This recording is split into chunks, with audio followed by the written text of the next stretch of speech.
Hello and welcome to Business Today. I'm Siddharth Zarabi, and with me here at Davos, a veteran of at least 30 such events, Ajit Gulabchand, the CMD of HCC. Welcome to Business Today, Mr. Gulabchand.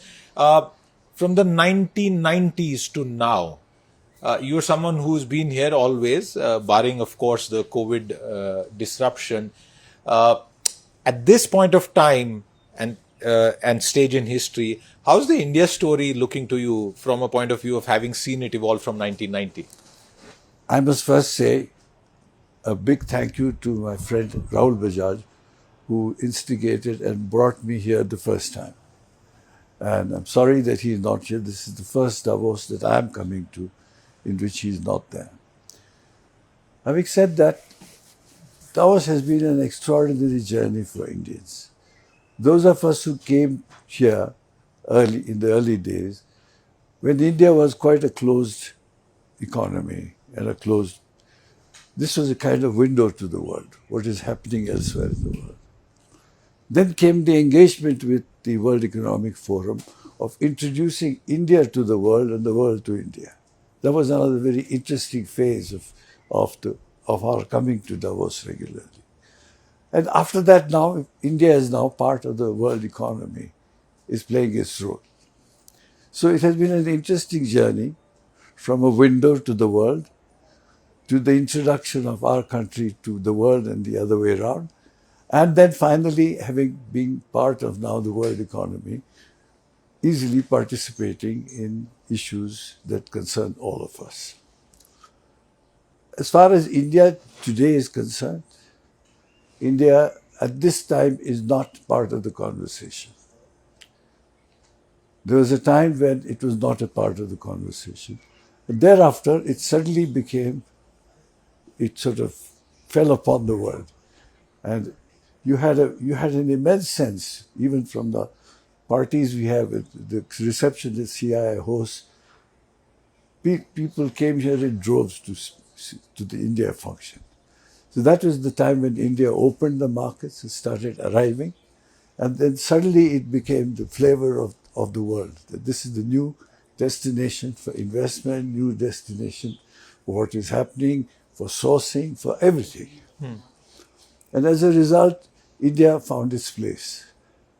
And it was at its peak when we had this India Everywhere campaign here, which Nandan Nilekani launched here on behalf of CII. Yes. So we've been doing that. At this particular point of time, there are other issues with which the world is occupied. Ukraine being one, inflation. To begin with, it's had a series of calamities, the world. First, the financial turmoil. Then there was the climate change turmoil that created floods everywhere. And floods, droughts, a variety of things. Then you had, the next is the pandemic. There was nothing the world has seen like that before. Absolutely. And then now the Ukraine war. All these calamities have caused huge disruption in the supply chain, in the way business is being done. And therefore, the conversation is, how do we confront this? How do we deal with this? How do we come out better from this? And therefore, Klaus Schwab did mention this Davos as the most important Davos he's been at in the last 50 years. Because he sees many such events that have caused the change, the impact of which we haven't fully understood. So if this event is the most important and this particular annual meeting, at this particular according to him, yeah.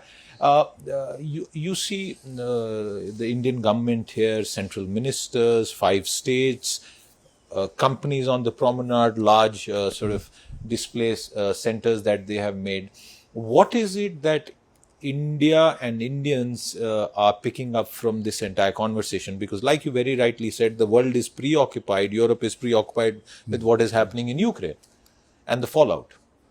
Now, see, India has now come to understand that Davos is an important place for us to be present, to interact, to network with the rest of the world. Even now today, there are 40, 50 heads of states here. when it goes to January, it will be even more. So you have a large number of people, decision makers, which are the government, bureaucrats, then you have business, then you have civil society, academics, all these people are present here. So this gives you a chance to be able to meet with these people, understand their viewpoint of what the world is. And hopefully, over a period of time, India will find that it has learned a lot from this and has become part of the conversation. It is not just about investments coming to India. It is about more than that. It's about the geopolitical contribution of India, which is now a very powerful, big country. It is also the economy. How is it going to grow? Because it's got 1.3 billion people. It's a big market, as well as an ability to contribute. Being a free country, you can see our Indians are accepted everywhere. They are a force for good in every country they go. And they have been able to deliver. Look at Fortune 500, so many Indian chief executives. So there is an acceptance of India and a desire of the world that India succeeds. And we are just getting to know that. That's an important point. And in a world where, if we come back to where we started in 1990s, we have seen a new world trade order evolve. Over the last few years, and you'll agree with me, that seems to be changing. The world trade order seems to be now evolving into a direction where smaller groupings, one-on-one bilateral engagements with regard to trade are finding favor, and the decoupling from China and the China plus one. Is that plus one really India, or do you see the West still trying to decide who will be plus one? So, see, West created for itself an environment in which they grew to be the most powerful political entities as well as economic entities. And they created the manufacturing hub of China not only for they lower created, cost primarily. at the same time, the West had a reason to believe that they need to work with China. Not because, as Henry Kissinger said, that the Chinese are not the enemy, but they couldn't afford Russia and China both being enemies. That is why they tried to open the pathway to China. This was taken by China in as a big challenge, and have been able to, with Deng Xiaoping's reforms, brought great prosperity to China, and therefore became an integral part of the total business order of the world. And to that extent, they have realized, but it was always, China was never America's friend. It was always to be a commercial attention. relationship. It began, and therefore hoping that at least on some few points, China will look at it differently, as you said, than from Russia. Because combined, they were a very formidable lot. Having said that, now that they have created this huge economic state, there are some challenges that are being faced. And from that point of view, I think the world, having faced the supply chain disruption challenges now, we in India, within India also face this challenge because of the endemic. You will find that the world is now thinking of how do I minimize the risk of this. I don't believe that globalization will take a backseat. Okay, it's got hit just now, but globalization is going to be the way forward. So are you saying that this plus one will actually be many, that countries will hedge their bets, India, Vietnam, some of the other countries that are doing well with regard to industrial capacity? Is that what you are hinting at? It is not automatic. Let us understand that when the world starts deciding, that is each country, which includes India too, that we don't want to put all our eggs in one basket, that we need to have a diversified source of supply. When that starts happening, different countries will be competing for it. And Vietnam is a big competitor for that. You can see Bangladesh on certain areas has gone ahead on textile. So the whole world will be trying to, on one side, hedge and go to have more supply sources than they had, instead of relying on one. Second is they will also look at how do I manage that in case supply disruption takes place, what are my alternatives? So if I had 40% coming out of China today, maybe I'll have only 10. And this will not happen overnight, this will happen gradually. I think this is one thing that will happen. But it's also having a geopolitical impact, the Ukraine war. War has come to Europe after 70 years. And it has opened everybody's eyes that what Putin looked like just Russia. He's not Russia. He's an independent dictator. He's not like the USSR, which was an ideological thing. So, from that point of view, they have a confrontation that will be there. Now, whether it will convert itself into a Cold War and therefore remain more contained, or whether it will become a hot war, very difficult to say. So, I think they're all applying their minds today. They're all thinking seriously how to go. And Davos provides a wonderful place to be able to debate this. A melting pot really of ideas. And biggest, all the decision makers, not just government.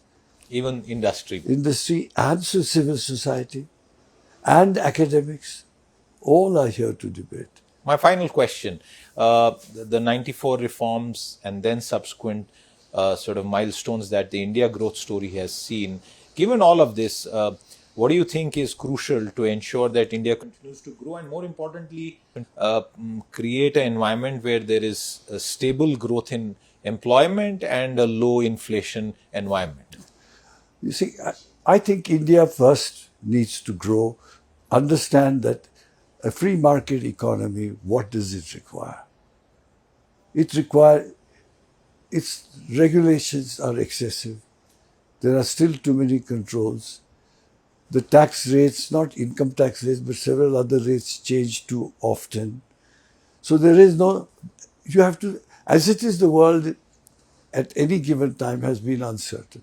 But you try and put in some certainty into this. And that certainty is what makes business feel comfortable about.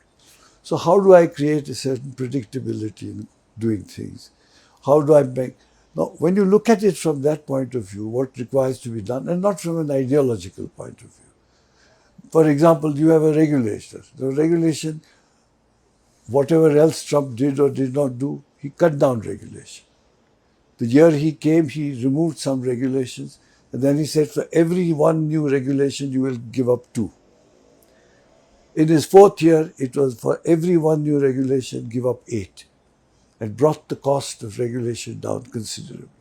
Because regulation has become the new word. Like at one time, if you nationalize, it was presumed to be good. So now, if you have a regulator, it's presumed to be good. So I think now we got to understand that there's got to be something. Then I recall what Raghuram Rajan said. It was a very interesting way of putting it. He says, India shows the same time as the rest of the world, only 12 hours behind. Okay. So in the sense that there are some things that we want to imitate the West because they believe that that's how they got better. But we must remember that maybe a little later might work better. So we need to first understand what does a market economy need? How does our geopolitics work? At the end of the day, you have a foreign ministry whose job it is to secure the people of India and the country's borders. Defense is only a military pursuit of that. So this important thing of finding India's place in the Committee of Nations, which is powerful and which has very good relations with all types of world, which can support your cause all the time, on one side, and an open economy that allows you to engage with the world. Because when private sector is left to engage with the world, they swiftly change when something is demanded of them. Governments cannot do it so quickly. Right. Not because governments don't want to. That's the nature of government. It has to be a policy. It has to be... 1,000 things have to be done before they can make a policy. So the freer the economy, the more you're going to get out of engagement with the world.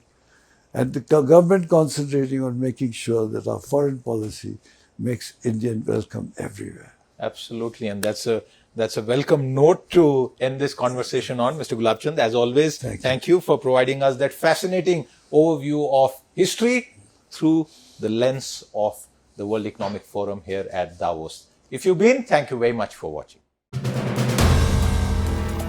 If you like the video, do like, comment, share and subscribe.